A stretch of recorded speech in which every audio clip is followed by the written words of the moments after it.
Today's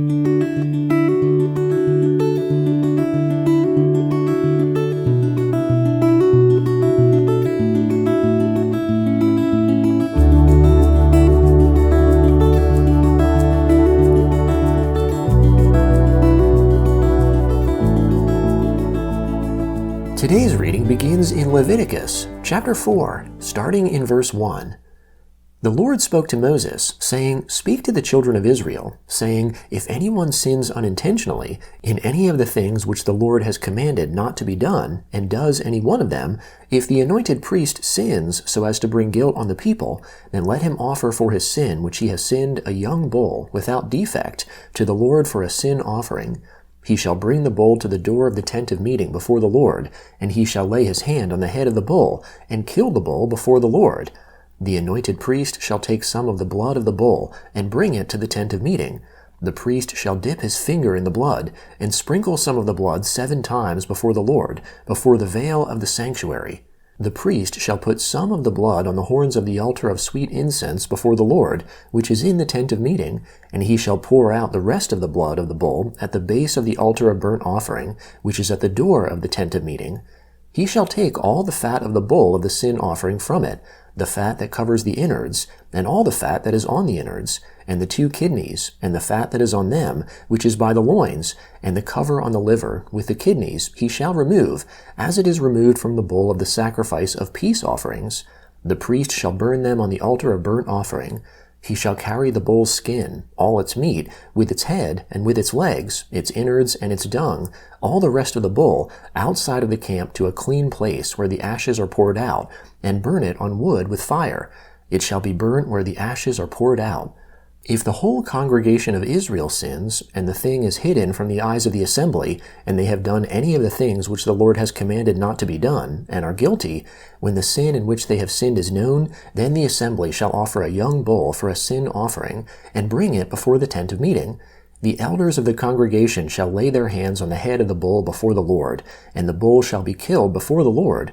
The anointed priest shall bring some of the blood of the bull to the tent of meeting. The priest shall dip his finger in the blood, and sprinkle it 7 times before the Lord, before the veil.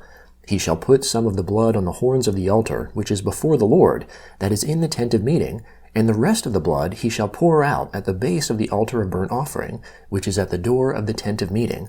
All its fat he shall take from it, and burn it on the altar.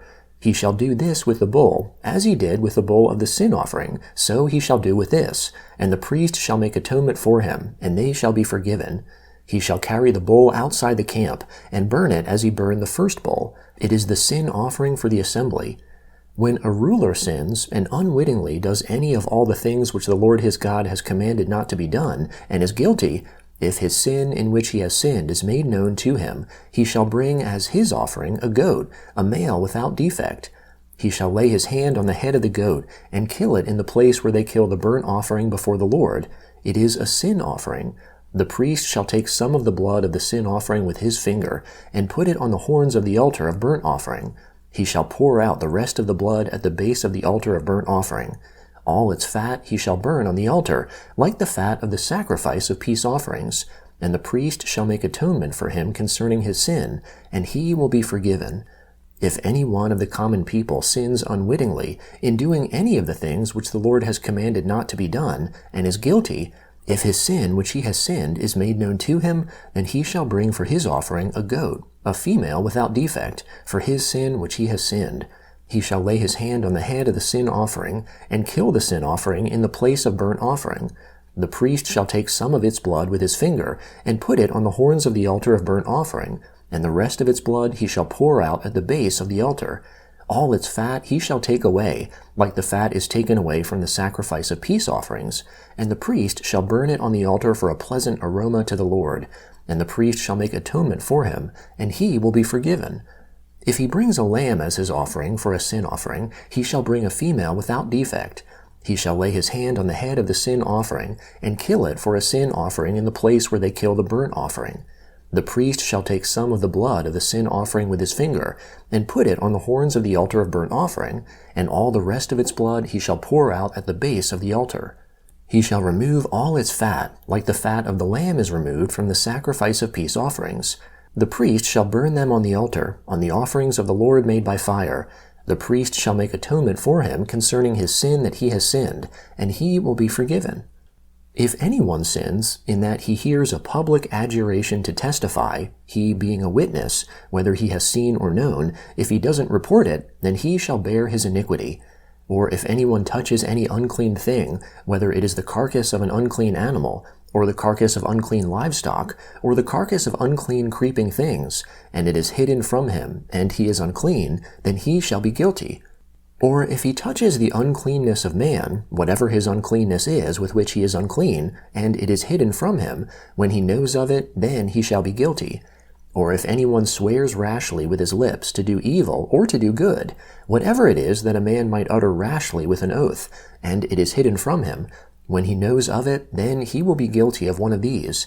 It shall be, when he is guilty of one of these, he shall confess that in which he has sinned, and he shall bring his trespass offering to the Lord for his sin which he has sinned, a female from the flock, a lamb or a goat for a sin offering, and the priest shall make atonement for him concerning his sin. If he can't afford a lamb, then he shall bring his trespass offering for that in which he has sinned, 2 turtle doves, or 2 young pigeons, to the Lord, one for a sin offering and the other for a burnt offering. He shall bring them to the priest, who shall first offer the one which is for the sin offering.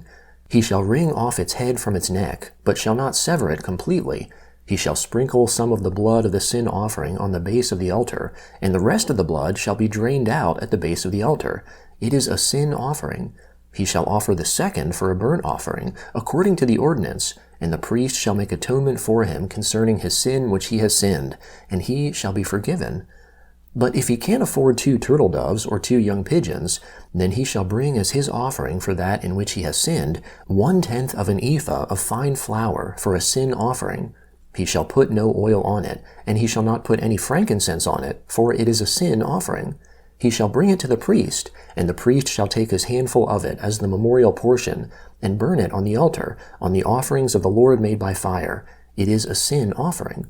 The priest shall make atonement for him concerning his sin that he has sinned, in any of these, and he will be forgiven, and the rest shall be the priest's, as the meal offering.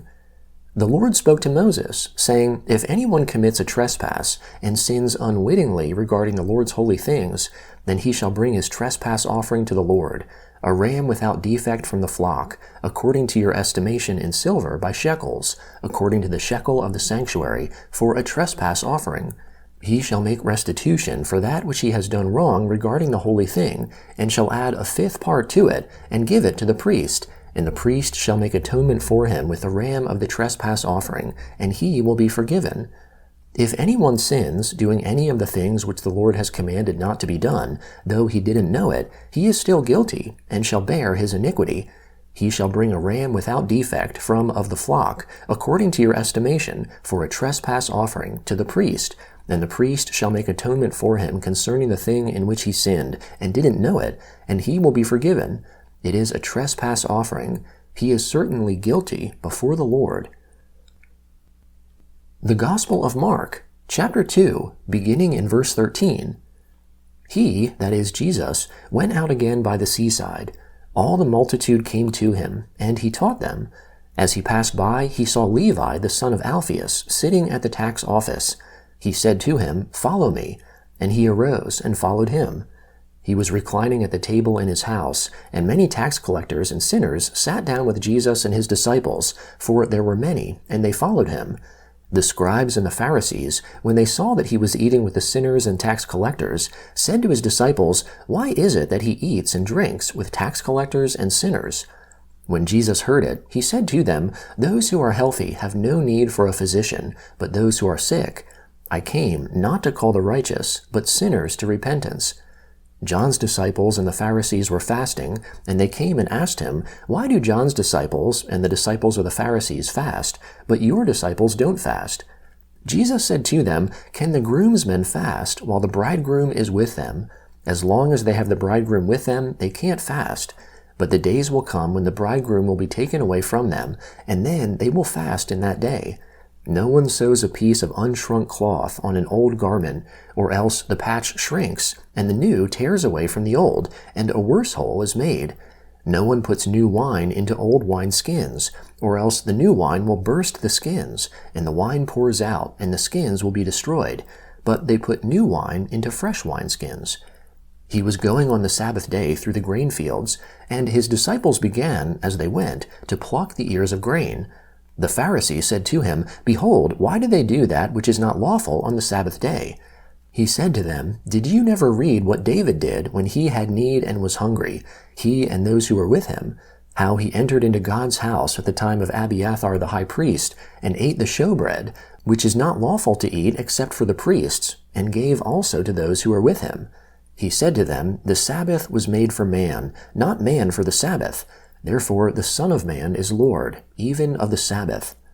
He entered again into the synagogue, and there was a man there whose hand was withered. They watched him, whether he would heal on the Sabbath day, that they might accuse him.